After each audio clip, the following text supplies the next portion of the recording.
Good morning, everyone. We put the boys out. Bubs is protesting. He doesn't want to be out with the boys. He'd rather be inside in his stall overlooking everything that happens in the barn. He is a smelly buck. Aren't you? Hey. This is beard fighty. Yeah. He's going to be fighting with the fence posts all day. The Rams have already found grass. So they're thrilled to be out. I'll be trimming some feet later, I think, on the way in. I'll trim their feet. One thing about having such a good buck is Pirate was so easy. You didn't need a halter. He's a ram. Yeah, I know. You said a buck. Yeah. Oh, look, Bubs is going to start sniffing around at the grass, too. This is going to be great. They're really going to be happy out here. He just smells like baby goat turd. Yeah. Yeah, he'll be happy. It was awful rainy, so everything's muddy, but it seems like the rain is supposed to be done for the day, so that's a good thing. Bubs will entertain everybody that drives by, that's for sure. He's a buck. He's always in rut. There's never a moment when that buck is not in rut. He's just always doing buck things. So they're out.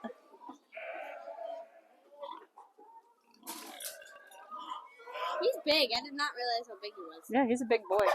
He's out looking at his surroundings, trying to see where he can get out at, or if he can get out. No, you're fine.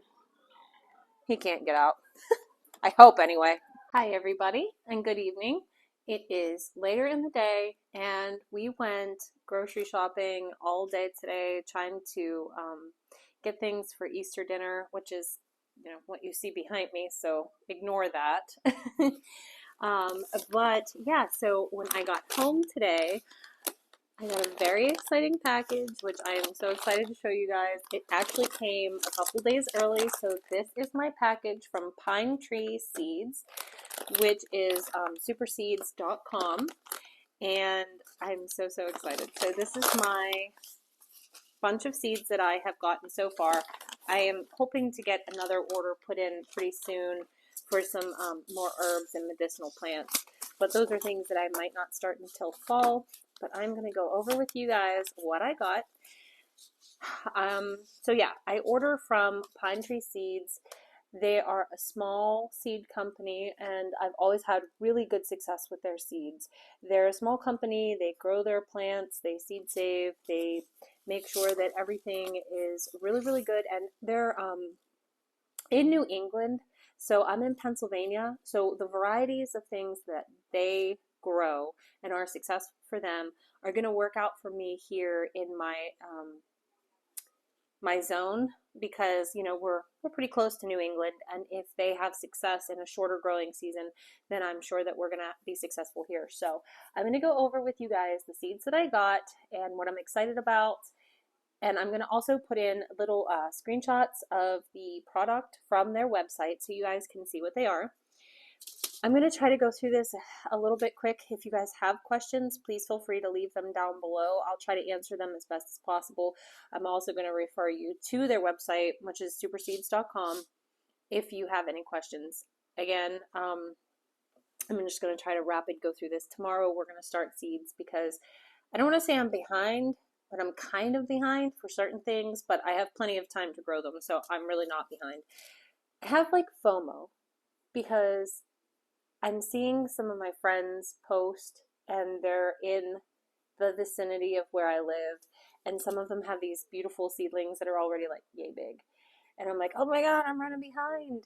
But I have to just take a deep breath because I'm not running behind. I am perfectly within my window. So with that said, here we go. The first thing I'm growing is quinoa, however you guys pronounce it. I say quinoa. This is the Brightest Brilliant Rainbow Blend. There's 500 seeds in this package. I've not grown quinoa before. This is a new to me seed packet. I'm really excited to grow it. I understand that harvesting is going to be a new experience for me. I almost hope that I can find a thresher that I can borrow because I think that would make life easy. Otherwise, you're going to see me out there a la medieval times, cutting it off and whacking it over a sheet. But I'll make sure that I bring you guys along because I imagine that'll be rather amusing.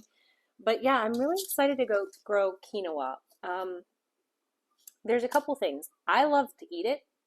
I love to use it. But also, you can use this to feed your chickens and pigs. It's really high protein source. So I'm really interested to see how this goes because this was an inexpensive seed packet. I have 500 seeds in here. I think I want to say it was like $3-ish, maybe four. This is also organic. Okay. So if this goes well and I see what kind of yield I get, then I can calculate how much I would need to plant to be able to help subsidize the feed costs for my chickens and pigs because they're obviously, as we know, the highest feed consumers on this property. Aside from the horses, we don't consider them.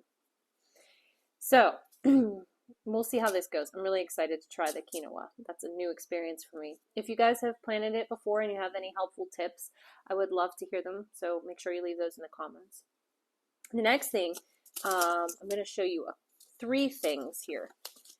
These are all going to go in my victory garden. So my front garden, my big garden, I'm turning that into a victory garden. And the main goal of a victory garden is long-term storage items, things that hold over well, and mostly root vegetables, things like that. Not mostly, but there's a lot of root vegetables in there.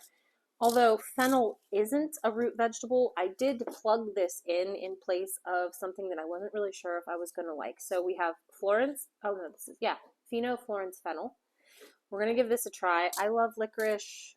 I don't think I've ever used fennel, but we're going to give it a try because I'm curious, culinarily curious about fennel. So we're going to go there. I also have parsnip and rutabaga. So this is Harris Model parsnip and Helenor rutabagas. These are a big thing in victory gardens, both the parsnips and the rutabagas. Rutabagas we've had before and we've liked them. We've mashed them kind of like a mashed potato and they taste wonderful. Parsnips, again, I think I've had them. I've roasted them and they're really sweet and wonderful. So I think that these are going to both be, you know, big favorites here. The parsnips are a seed pack of 250 and the rutabaga is 100. So those are good. Those are going to be good for succession. Well, the rutabaga is 100 days. Both of them are 100 days. So I'm not sure how many successions I'll get, but if I don't use them all in the summer garden, I can plant these in fall in my high tunnel and have them over winter. So that's a plus. Okay. Next, we're going to get into the squash-like items. I do have regular cucumber seeds that I have in my displays that I had bought a year ago, but I wanted to get something else to try. Last year, I had a lot of problems with powdery mildew and squash bugs, and just the pests problem was a mess. So I decided that I wanted to try to go with hybrids for these because hybrids tend to be a little bit more resilient. So the first one I went with was the Garden Sweet Burpless Cucumber. This one is, you can pick it young to pickle it if you wanted to, or you can let it grow. You can also slice it and pickle it that way, and it's a good salad pickle as well, or salad cucumber as well. So we're going to try this one. I'm excited to try that. That's a hybrid. Then this one is the H19 Little Leaf, which is also a hybrid. This one's going to be my pickled cucumber. So we'll see how these guys go. Both of them are a packet of 20. Both of them are supposed to be super good producers with really great yield. So I'm excited to try these. In the past, I've only tried to use the heirloom cucumbers, and like I said, I just haven't had a really good luck with them. So I'm hoping that the hybrids bring me a little bit more luck. The next one on the list is something that I grew last year, and even through all the squash bug problems and all of the powdery mildew problems, this Zephyr squash shined. So the Zephyr squash is this really beautiful lemon yellow and light green, like lime green. It's split in the middle. It's a squash, and it is just delicious. It has got all the best qualities of a yellow and green zucchini, and it is absolutely a favorite. People bought them off of us and absolutely loved them. They were a great hit at the farmers market, and we just love them. So I don't care if I ever grow a regular zucchini again, as long as I have cypress squash in my garden. Although I'm gonna grow the regular zucchini. Cody's asking if he can have snacks. All right, now when I am plagued with all things squash, I'm also plagued with all things melons, which includes regular melons and watermelons, winter squash, the whole 9 yards. So I am actually going to try something I tried last year. I think it was more the groundhog problem than the pest problem with these, but this is the cicada sweet melon. And I'm also trying, this one's new for me this year. This is the Athena melon. And I'm not gonna lie, I kind of picked it because my horse's name is Athena, but it also sounded delicious. This is an orange flesh, I think, if I'm correct. I'm gonna put the screenshots in here so you'll get to see. The cicada sweet is a green flesh, so it'd be kind of like a, I'm imagining kind of like a cantaloupe and a honeydew. Never tried either of these varieties, so I'm just guessing, but that's what they remind me of if I'm looking at them. I'm really excited to try these ones, especially because if they are successful and I get a yield, I think it'll be really fun to bring those types of things to farmers markets because people aren't going to be familiar with them. They're not going to know what they are, and they're going to be excited to try them. And fun fact, when you do a farmer's market and you bring vegetables, if you take something and you cut it up and you allow people to take samples of it, they love that. So I'm excited, looking forward to that. The next thing is watermelon. Again, this is something I've been horribly unsuccessful with in the past. So I'm trying a couple different varieties this year. The first one is the Blacktail Mountain watermelon. This one's supposed to be pretty hardy, so let's hope so. The next one is the Klondike Blue Ribbon Striped. And the last one is the Yellow Petite, and this one is just going to be like a single person watermelon with the yellow, super sweet, delicious flesh. I'm hoping this has the flavor. It sounds like it should. I have tried a watermelon in the past. It was from the Amish, and it was a gold is gold watermelon, and that was probably the best watermelon I have ever eaten in my entire life. And it was a yellow outside and a yellow inside. This is green on the outside and yellow on the inside, but it sounds like it should have the same flavor profile, so I'm pretty excited to try that. I'm hoping I can find some seeds for the gold is gold. They do, like, when we go to the produce auction, you can take a sample of them sometimes, like if you walk past, and that's how we got seeds before, but I wasn't successful in growing them because I had groundhogs and pests, so we'll see what happens. Anyways, okay, I only bought through Pine Tree Seeds. I only bought 2 winter squash because I have some in my seed displays that I'm going to start as well. The first one is a butter baby, which is just a butternut squash, but it's much smaller, so it's like manageable. Not everybody in my family loves a butternut squash. Some of us do, but some of us don't. I really like to chop it up and just roast it with carrots and other types of root veggies. But this is going to be super manageable because it's small. It's not the big size. So it has the same flavor, though, as the traditional size. The next one has become my family's favorite winter squash, dare I say, but it's the delicata. If you've never seen it, it has a cream and green stripe exterior. The inside is very similar to a butternut or acorn squash, but it's very mild and very creamy, and everybody in my family likes it, even those that don't really particularly care for squash. Again, with the pumpkin, I only bought 2 varieties because I have like a traditional pumpkin that I'll grow for like our jack-o'-lanterns and things like that. Again, I've been unsuccessful with pumpkins, anything squash-like in the past. They're just my Achilles heel. But the 2 pumpkins that I got through Pine Tree is the small sugar, because I like to make pumpkin pies. I like to can it. I'm not supposed to can it. You didn't hear that from me. Anyways, I like to can it. And the Mesquite de Provence. I don't speak French, so don't come for me in the comments, but this is a beautiful pumpkin. This is the second year I'm trying it. Fingers crossed I get one this year.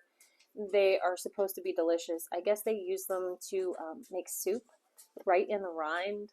I think it sounds fabulous. They said it's delicious to roast, and it's also very beautiful. You can leave it out for decoration. It stores well, so you can put it out for Halloween and then bring it back in and store it, and it should do well. Okay, moving on past all the squash and all of my drama with not being able to grow that in the past. Something I am very good at is kale. And this year I got their pine tree mix just because, I love an assortment of kale, and why buy different packets when I can just buy a convenient mix and all the different varieties are in it. I did get Nero de Toscano kale as well, which is your dino kale. It is huge, it is bluish, it is beautiful, and it is delicious. Those things I'm familiar with. Now I have some of the Danish ball head cabbage, and I think there's one other one that I already have. I can't remember which one it is off the top of my head, but I wanted some other cabbages as well, so I went with the Katrina cabbage, which is a hybrid. It is a fast growing 45-day cabbage. So this is like your summer cabbage. It's not your long-term storage cabbage. It's going to be good for sauteing and coleslaws and fresh eating. And then I also got the Red Express, which is a 60-day. It's a red cabbage, obviously express, it's quick. And those ones will be great for summer. My Danish ballhead and those types will be your storage cabbage. Those will be the ones that I grow into fall. So I'll probably start them in like July to plant in August, September. All right, moving on from all of that, now we get into the really exciting stuff, things that I am really looking forward to. The first one is tomatillos. These are the green ones, not the purple. Last year, I had a neighbor give me, I say neighbor, she lives a few miles away. That's a neighbor to me. She gave me some tomatillos. I made salsa verde. I'm obsessed. And so I bought tomatillo seeds. I'm so looking forward to that. I also got basil. I'd love to make tea out of them. And I also just love the smell and the scent of them. The pollinators love them. I got lemon and the cinnamon again, which are my two favorites. I might, if I get another seed order in time, I might actually get the lime and maybe some holy basil as well. Making tea out of basil is super fun. You just grab the plant, you macerate it a little bit, you add boiling water, and it is absolutely delicious and so refreshing. Now we get into my passion, and I have a lot of them. I have a lot of passions, apparently. Did I go overboard? Holy smokes. I'm just trying to look at this. It's like playing cards, This is my tomato haul, and this isn't even all of it because I have Cherokee Purple. I have a couple other ones already out in the greenhouse that I bought already and that I had previously. These are just the ones that I cannot live without. So we'll go over those. This one, I grew its sister last year. This is the Sunrise Bumblebee. Oh, Cody, did I do the Sunrise Bumblebee or is that the pink one? Do you remember? Since you're sitting there. This is Sunrise Bumblebee, and the picture that I'm going to put right in here is going to tell me whether this is the pink one or the yellow one. I grew the pink one last year, and it was fantastic. It is a really big cherry tomato, so it's like a two-biter. You're not going to get it all at once. It has a fantastic flavor. I absolutely love these, and I want to say this is the yellow one. I wanted to try something different, but I love the Bumblebee series. This is a undisputed champion in my garden, the Midnight Snack. I will never be without it. It is the one that is bright red and super dark, like almost black. It is delicious. It is tart and acidic, and it is everything that you want a cherry tomato to be. It's pretty crack resistant for the most part, and I can't live without it. The next one is one we grew last year. and everybody really seemed to like, even Harley, who does not really prefer fresh tomatoes out of the garden. She likes sauces and salsas and things like that, but the textures and the flavors of a fresh tomato really gets her. This is what Sippin' Peach. Now I hope I'm pronouncing that correctly. But this is a very unique tomato. It is about yay big, so it's 2 or 3 bites. It's a little bigger than a cherry tomato. It has a fuzzy skin like a peach would, and it's sweet. It's sweet, no acid, almost gives you that peach taste. It's really wonderful. It's really unique. If you've never tried it, I highly suggest you go ahead and try planting those. This next one is new to me. I have yet to find a sauce tomato that does well here on my property. I know there's San Marzanos, we've tried them. Romas, we've tried them. I've tried Blue Beach. I do like Blue Beach, but they're a little bit disease prone, for me anyways, here. What other ones have I tried? Amish paste I've tried. They just haven't thrived. So this is a new one. This is a hybrid, and it is Sunrise Sauce. So it's actually going to be more orangey than real red. I'm excited to try it. Again, it's a hybrid. Usually they're a little bit more disease resistant, so we'll see how that goes. This next one I mentioned a couple videos again. This is the Heinz Classic Processor Tomato. You know, I'm a Pittsburgher, yins. Yins know? So we're just 45 minutes north of Pittsburgh. Obviously, Heinz is a staple in that city. I just felt like this is part of my heritage. I should be growing this tomato.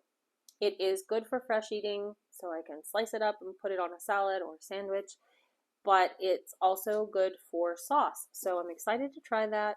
Maybe we'll make some ketchup. Dare I call it Heinz ketchup? I better not, huh?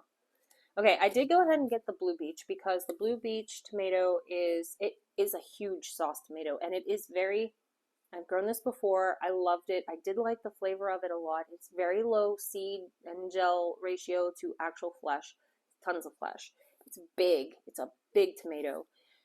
The only thing is, towards the end of summer, it did get a little, like some spots on it. So it's not great in hot weather, but we'll see how it does. I'm pretty excited about it, again, because it was my favorite that I've tried out of all of them.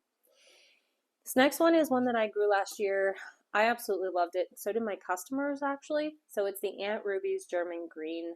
The flavor is just so bright and creamy at the same time, and I'm excited to have that back. This is another one that I grew last year for the first time, and I don't know if I'll ever grow a garden without it. It's the striped German. If you want big tomatoes, I mean biggins, this is the one. These tomatoes were like, I mean, I'm not even joking. They were bigger than my head. They were huge, and they were delicious as well. So we'll always have those striped Germans from here on out. Now, these next two I'm interested to try because I've heard that they are very similar to one another. Kellogg's Breakfast I grow every year. It's the undisputed champ as far as sandwich tomatoes go around here. Everybody loves them. They're low acid but a very flavorful yellow. And then I heard that pineapple is supposed to be just as good. So this year we will find out which one is better, if they taste exactly the same. Maybe we'll do some blind taste tests. I don't know, but I'm excited to have it. So aside from, I'll show you the rest of them tomorrow. I do have a couple others. There's a big pink one, but it's not an ox heart or a brandy wine. I can't remember what it's called. And then I have Cherokee Purple out there, which is a favorite. I also have Rutgers and beefsteak, and then your typical red cherries. I like tomatoes. I don't know if that's evident or not. And let's see here. This one is another one, Chinese pink celery. I grew this last year. I loved it. It's very peppery. It has a lot of flavor for celery, and it's beautiful. So we're going to plant that. And then we're off to what I think is the last group. I really honed in my peppers this year. I didn't grow near as many as what I've grown in the past. Now, I do have your traditional jalapenos, your traditional California Wonder Bell peppers, just, you know, your classic staple peppers that I'm going to grow. But I wanted to grow some other ones. Last year, I went way overboard. I did Thai chilies, and I didn't have a use for them. Oh, I do have poblanos out there and pasilla bajios, which are favorites of mine. They're really great, blistered on the grill with the steak. Can't get anything better. Those are always mainstays in mine. But I didn't get those through Pine Tree Seeds this year. I just had those just from the regular store, which I was surprised to find. But when I saw them, I had to nab them. So as far as, let's see here, these are all considered hot. The other sweet pepper that I'm going to grow is the sweet banana pepper. Harley loves these, and they are delicious. Sometimes I get her because they look identical to these other ones. The other ones are hot, but the sweet banana peppers I love. I pickle them, make rings. We eat them fresh. We blister them on the grill. We cook them in with stir fries and stuff like that. So it's really good stuff. But they look identical to the Hungarian yellow wax, which is my favorite because there's heat in it. And so every once in a while, Harley will be out in the garden, and if she doesn't know where the plants are, I'll be like, yeah, that's a sweet banana pepper, and she'll take a bite out of it, and it's not. My kids ought to know by now. I'll get them with the hot peppers. So the other one that I'm growing, of course, I'm growing your traditional jalapenos, but I'm also growing jalafuegos this year. Jalafuegos are jalapeno pepper, but they're, like the size of my hand. So they're great for stuffing. And that I like to do that. I like to freeze jalapeno poppers. And it's really easy with these jalafuegos. You just slice them in half, you seed them, you stuff them with cheese, you bread them real quick, and they're ready to go in the freezer. And then you can pull them out and fry them up whenever you're ready. This other one, and this is the last seed packet for tonight that we're going to go over. It's new to me. Jess from Roots and Refuge Farm has talked about this pepper, and it really piqued my interest. Last year I grew habaneros, and honestly, I'm the only one that will eat those aside from my dad, but he really doesn't get that many from me. So, I mean, it's kind of like, do I really need to grow it? If I'm not going to sell it and I'm not going to eat it, do I really want to grow it? But I do like the flavor of habaneros, so I decided to get the habanadas. It's called a hot pepper, but they have no heat. So they have all that fruity, bright flavor of a habanero without the heat. So hopefully the kids will like these and we'll be able to use up more of them. I'm pretty excited to give them a try. So that is my pine tree seeds haul. I'm really excited to get these things planted. If I do make a second order and get some of the herbs and other medicinals that I've been wanting, I will let you guys know on that in a future date. But this is what I got from them for now. A lot of these are our classic staples that I can't imagine a garden without. Some of them are brand new, so we'll see how that goes. But let me know some of your favorite seeds down below. Let me know if you've ever ordered from Pine Tree before. I just think they're a fantastic company. I really love the fact that they communicate so well. They had to package up more seeds when they were processing my orders. They sent me an email and said, hey, we're running behind. We have to package up more seeds. And it was only a few days, so I really appreciate the clear communication with them. And, their seeds are always very viable. I have really great germination with them. So I will probably never buy the bulk of my seeds from anybody else. I'm sure I shop around. I mean, I get them from everywhere, but they're definitely by far my favorite seed company. So with that, I hope you guys aren't bored stiff. I'm really excited. We're going to start some of these tomorrow, and we'll catch you in the next one. Bye.